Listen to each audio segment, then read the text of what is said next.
Hello everybody and welcome. In this video I'm going to show you how to perform factory reset for your earbuds SOUNDCORE R50i.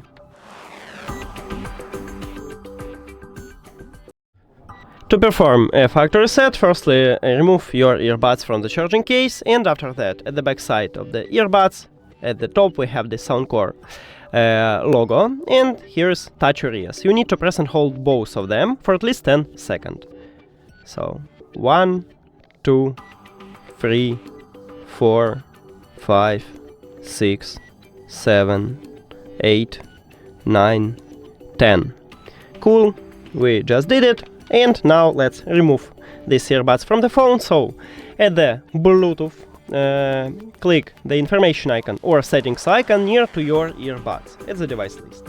Then forget this device and forget device. If you have Android, click Pair New Device, and after a factory reset, these earbuds enter to pairing mode automatically, and we can add it to the phone. So just tap on it, and if you have Android, after a tap, click Pair. And that's it. Thank you for watching this video. If you found it helpful, please consider subscribing to the channel and leave the like on the video. See you later!